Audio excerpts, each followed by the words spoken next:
Assalamu alaikum, everybody. My name is Emily Bentley. I'm a revert to Islam. I've been Muslim now for, how old am I? I'm 26, almost 5 years. So I just wanted to come on today because I was invited by a brother to kind of share a story of being a revert. I'm trying to make this because he asked me to film it this way, which makes sense. Don't ask about the pillow thing that's going on there. I have no idea. But anyways, he asked me to come on and kind of film a little bit about my revert story and things like that. So I just wanted to share this with you. So I was actually born into a Christian family. My dad's side of the family are Christian, not only Christian, but there's actually like a heavy presence of missionaries / pastors on my dad's side of the family. And my mom's side of the family is historically Jewish, and then she converted to Christianity when I was I was not alive. When she was 14. So I grew up really heavily indoctrinated in the church. I went to, vacation Bible schools and youth camps and Wednesday night prayer studies and, all of these different things. And ultimately, what I think happened is I just could not find rest in that faith. And I kept asking myself big questions and felt like they couldn't be answered in that faith. And then even if they were answered, my heart felt just a genuine no peace about it. So what I mistakenly did and what I assumed then at that point was that it was just religion. It was an issue with religion and that no religion was right. And I became atheist / agnostic when I was 16. And the next couple of years, I really devoted myself to social justice work and activism because prior to leaving my faith, my whole emphasis on everything was just like, you're a Christian, and that was kind of my identity, and I struggled with it for a couple of years, and then I ultimately let it go, and then it was kind of like, well, what do I do now, right? If my entire life up until this point was believing, in an afterlife and the work that I'm doing on this earth fulfills this goal, and all of a sudden those goals are gone, all of a sudden I had to stop everything and kind of look in the mirror and decide what it was I was going to make in my life.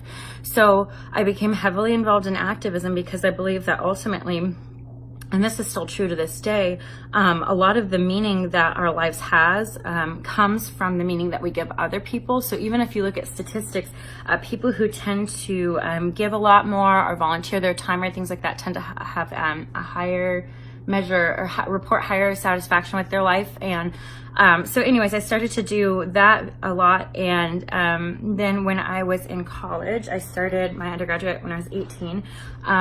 I was working at a department store, and I met a Moroccan woman there, and she kind of became like a mom to me. And so she would bring me food, she would, talk to me about Islam, bring me house plants, and I thought she was really sweet. But again, I had no intention of becoming religious ever again.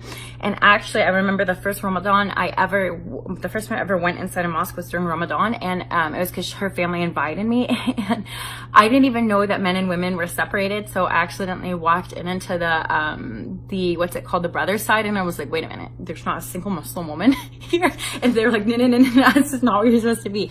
But anyways, because I've just always in general really loved learning, like one of my dreams one day is to have like a ton of books, like a tiny little library. And some other time we'll talk about that. And if you want to subscribe to my YouTube channel, you'll get to hear all sorts of random and interesting things. Oh, look, this is my son, so cute. Look how cute this is. This is my son's little homework from daycare. He's 3, mashallah. But anyway, sorry. So my YouTube channel is The Hijabi's Hustle. So if you're not following it, please come and check me out. But where was I at in the story? Oh, so I've always really loved learning, and Naza's faith and life was really interesting to me. Everything that I had understood about Islam prior to that, I just thought that I didn't really think that much about Islam. And then what I did think about it when I thought about it was that it was really oppressive and terrible for women. And I think actually the only contact really that I remember, there was Muslims I went to school with in high school, but I don't remember ever talking to them about their faith. And actually the only real interaction I had, quote unquote, with Muslims was reading A Thousand Splendid Suns, which kind of, again, it's a beautiful book, and Khaled Hosseini is one of my favorite writers. I think that's his name. Anyways, if that's not his name, forgive me. But incredible writer, and this is not to diss the book at all, because it's a powerful work and it's amazing, but it really kind of just, again, made me have this idea that Islam was violent and oppressive towards women. And then I met this Moroccan woman, and she was so happy and so joyful, and she seemed the opposite of oppressed. And actually she was trying, her and her husband were concerned about her wearing hijab in America because of the fact that, people were starting to get more violent. It was such an obvious marker of faith. And so she so wanted to wear, her husband was like, you don't even have to wear hijab, but she so wanted to wear hijab that she would find different ways to disguise it, as like a cap or in a scarf or on her neck or these things like that. So I was like, well, if it's so oppressive, why is she so dedicated to it? So this caused, oh, I don't know what that is. Oh yeah, that is actually just it. So anyways, moving swiftly on from that flaw I just pointed out. I wanted to learn about it because I was like, whoa, she doesn't seem really oppressed. She actually seems really happy and kind. And so, how is this an option? So I just started to learn about Islam for the sake of learning about Islam. And then I started listening to the Quran because she would recommend it to me. And I had no idea what it was saying. To this day, I don't speak Arabic. So there's some words that I know, like katab and, the words to al-Fatiha, but for the most part, I don't understand it. But it brought me this great sense of peace. And my whole life, I've really been kind of a wanderer. Like, my dad was in the military prior to us moving to China and becoming missionary. So I've, moved around a lot, and I actually view that as a really positive thing. I loved that part of life and getting to see new people and be in new places. And I kind of always have just had this like wanderer mentality and never really sat roots down in one place. And I kind of love that about myself. And then this thing that started to happen when I listened to the Quran was, my heart was like, oh, it's home. We're home. This is home. And I was like, whoa, I don't want to be religious. And if I wanted to be religious, the religion that I would not want to be is Muslim. There's, all these things that I didn't want to be. And also, I literally don't think that there could have been a worse, in my family's eyes, a worse faith choice than Islam. So I was at this point where I was really trying to have to decide, like, am I interested in this faith for the sake of learning about this faith? Or is this going to be a spiritual choice for me? And it was a terrifying thing. Like, every single time I'd be like, no, it can't be. I'm just interested in learning about it. I'll just read one more book and it's just interesting and that's it. And then I'll pack it up and stash it away. And it'll just be something I learned about. But like I said, for the first time in my life, I felt like I was home. And so around that same time, I got offered a job to teach English in China. And when I went, or like a week before I was getting ready to go, I went and met with my recruiter. And my recruiter told me that actually I was going to be going to the Muslim majority province of Ningxia. Now, subhanAllah, when I lost my faith, it was in China. That's when I gave up faith as a whole and decided that faith was just not my shebang, I guess you could say. And subhanAllah, when I became Muslim again and when I took Shahada, it was actually in China again. So I always think that Allah had such like a beautiful way of bringing this story full circle or whatever.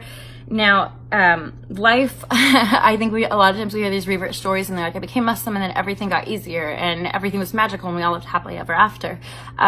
But I think we have to talk about the hardship that goes along with being Muslim. We have to talk about not just the hardship that we face from our own families, who for them it is very hard, and the loss of relationships we go through too. I just recently had actually one of my cousins reach out to me who I haven't spoken to, I think, in 3 years. She's on my father's side of the family, which have more or less all been kind of shuffled out of my life since becoming Muslim. But she was like, I just want to let you know how amazing you are and how beautiful you are. And I'm so sorry that I've been talking badly about you for all this time. And, I always knew that that was happening with that side of the family. Like, they wouldn't have completely, distanced themselves with me if it weren't for me becoming Muslim. But it's like that. So we get that from our family. And then also, a lot of times I would love to say that the Muslim community is amazing and welcoming us too, but a lot of times people just want to be there for your shahada, where they're like, oh, subhanAllah, you're Muslim, you're Muslim, you're Muslim. They want to be there for that, and then that's it. And they forget how much support we need. They forget too, like, you have to imagine when we take shahada, Allah talks about how our sins become as if they're nothing, and we start all over. But we're also starting from a newborn perspective, right? And we don't have the family that you guys have had who are going to like take our hands and walk with us and teach us how to walk and teach us how to do all these fundamental parts of being Muslim. And also, I also think that a lot of times the Muslim community and born Muslims can be really predatory towards reverts. I've seen and experienced just like a lot of really, really disappointing things from Muslims. And if you are a revert or you're considering reverting to Islam and you're looking at people and you're being like, dang, what is going on? The one thing I would encourage you to find hope in, and the one thing I would encourage you to find strength in, is the fact that this religion, alhamdulillah, this deen is perfect. people, on the other hand, are people, you know. You can expect Muslims to be as much people as you can expect anybody else. You can expect them to betray you, to let you down, to be whatever. But in all of that, the one thing I would encourage you to do is the only times my faith has really, really ever kind of faltered or gone through serious hardship was when I set my expectations or my faith on other people, you know. And Allah never meant for that to be. He meant, you know, He told us that this ummah was going to be brothers and sisters for us. But I don't know about you, none of my brothers or my sister are perfect. They're beautiful and amazing and incredible, and I love them. But there's not been a day in their life when they're perfect, you know. So think about that. And yeah, I really appreciate you guys if you've stayed on this long to listen to this. If you want, like I said, I have a YouTube channel that I would really recommend and suggest you following. It's going to be fun. It's terrible editing right now, actually no editing, let's be real. And I'm just new on this platform, so I don't always know what I'm doing, but it'll be a fun little adventure as we all sort it out together. And then I also have a blog on Facebook you can follow, and it's called A Hijabi's Hustle, because it's a hustle out there. Let's be real. Okay, assalamu alaikum, jazakallah khair, and thanks for watching.